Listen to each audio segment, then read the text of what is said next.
Welcome to Sunday Morning Quarterback with Jay Stockwell and Bob Frady.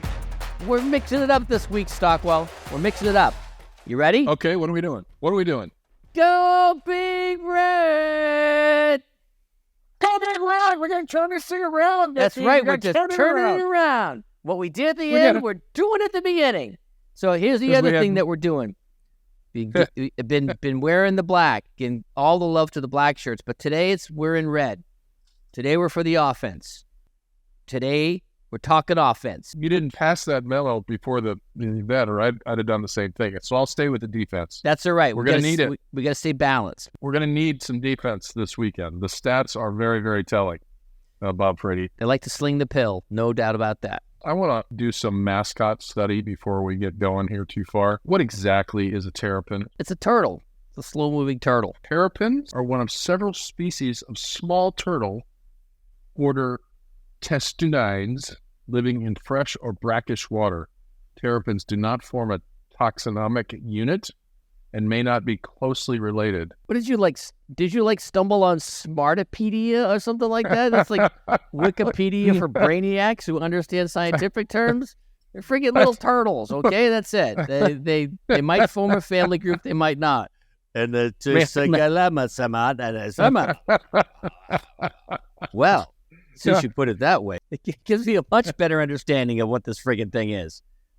I'm gonna try to say it one more time. Many belong to the families Geoemyidae and Emyidae.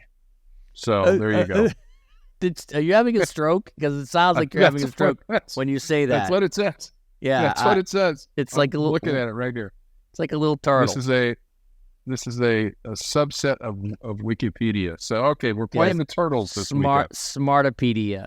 Yeah, much like the tortoise and the hare. You got to be careful of that little tortoise. But it's not a tortoise, it's a turtle, so it's different.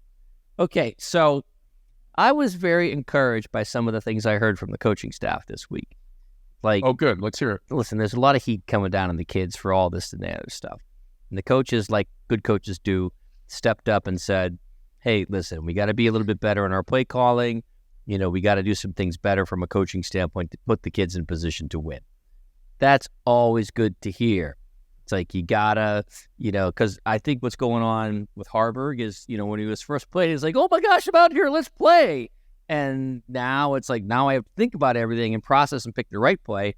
Somehow you got to get back to that. He was overthinking. He was overthinking, and it was obvious. You could just call the play and point him in a direction. Yeah. And, you don't necessarily want to admit that you're overthinking, because maybe that means you can't think that much, or maybe it means you think too much. I don't know which one is the right answer. I would say it's very... Hold on, let's think about that. Yeah. Let's not overthink this, Stockwell. We might just get sacked while we're thinking about it. Well, let's ponder. Oh, we just got hit by a 200-pounder. So, well, look, let's review the stats. I read this guy Husker Dan on Husker Max, and he's got an interesting way of looking at things. He kind of compares across multiple dimensions, offense and defense. So here they are: scoring, Maryland 47, NU 117; rushing, Maryland 110, Nebraska 33; passing, Maryland 27. This is the concerning part. Nebraska 129. Total, Maryland 58. NU 121. So that sounds like a basketball score. I think they rank 130 FBS schools, and we are an order of magnitude worse than them on offense. But we knew that, right? Yep. It's kind of the opposite on defense. Scoring, Maryland's 53, we're 22. This is defense now. Rushing, 28, we're number 4. Passing, we're 70. They're 74, we're 52. And total defense, they're 44, we're 16. Okay, so what that says to me is, boy, oh boy, Tony White's got to be ready for the pass. And I was a little concerned because we got kind of gashed by the pass last week.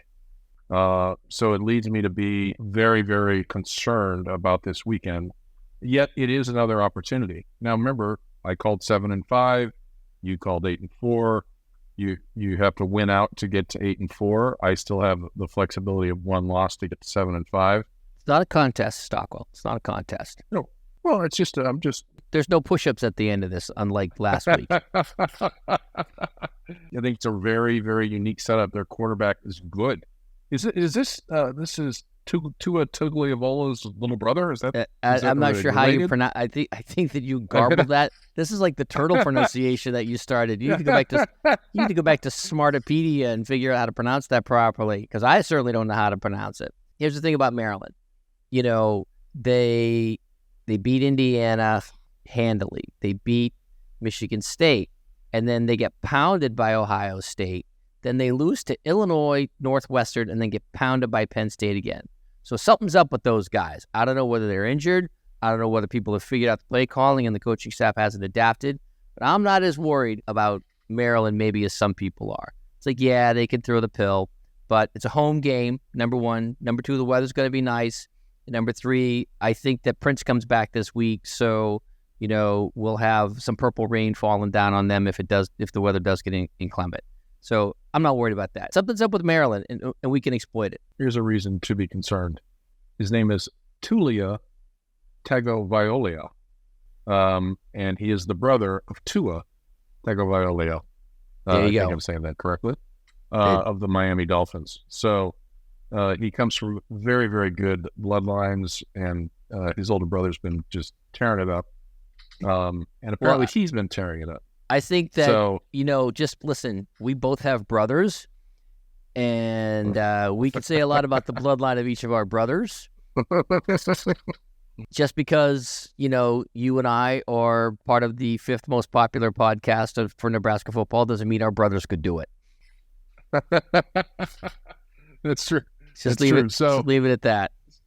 So I'm a little concerned, to be honest, about this weekend. Now, if the guys come in and play inspired defense and return to our ability to sack the quarterback and put pressure on him, that's the upside outlook. Like, our defense comes in, our offense just has not proven to be, so to win, we need our offense to get a couple of touchdowns and maybe a field goal or two, and then we've got to hold them to 2 touchdowns.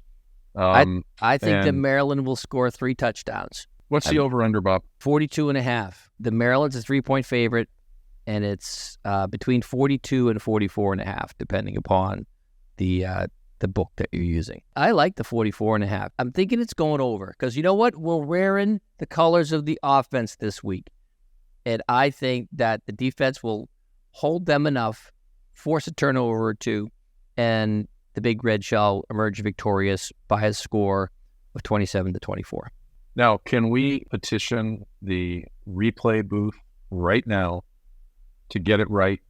Like, actually look at the replay, and when we cross the goal line or the enemy drops a ball in the end zone, I'm not talking about the officials. The officials make mistakes, and that happens. But the replay booth, especially with Dean Blandino calling in from LA, ought to be able to get it right. We're 7-2 right now. We're 7-2 if the replay officials call it correctly. I have a theory about that.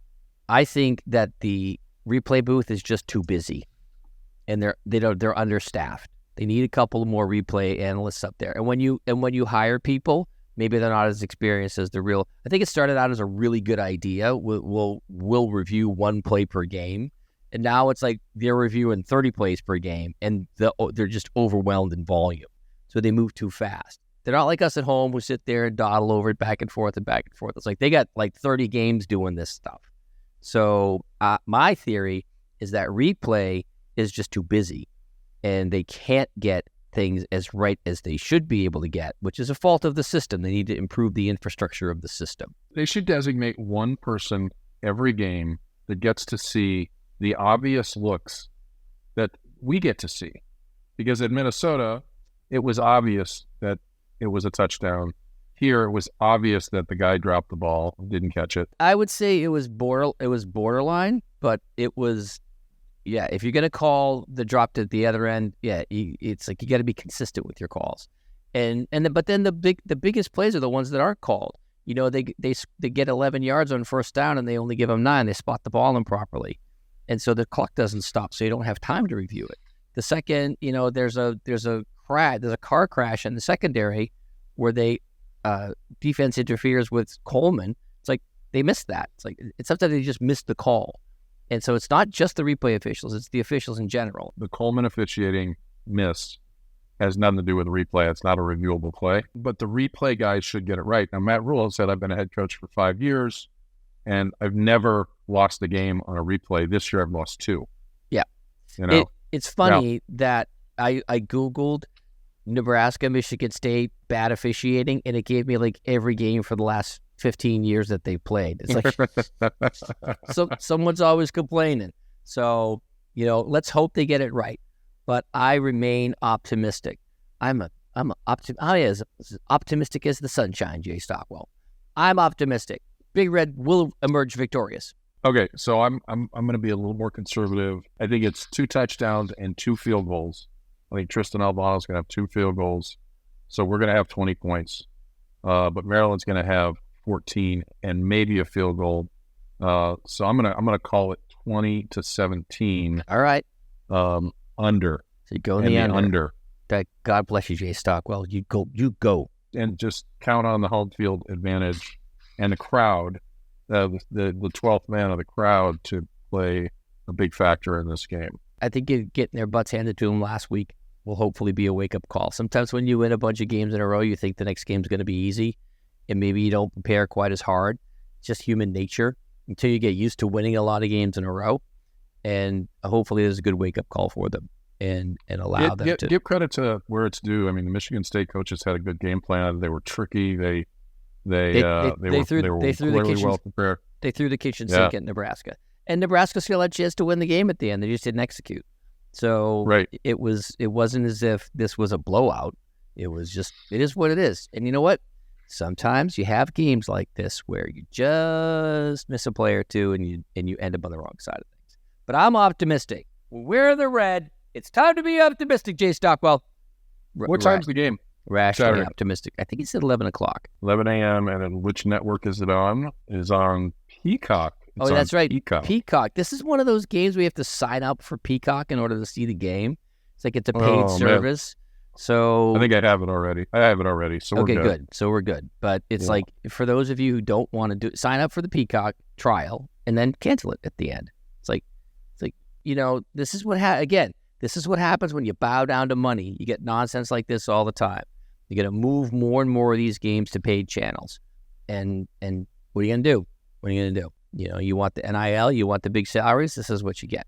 So your prediction is 20-17. 20-17 in a victory. One thing about the Peacock network that has been changed this week, is someone came back from her Europe girls trip and had been watching Yellowstone on the plane, and now all of a sudden is obsessed with Yellowstone.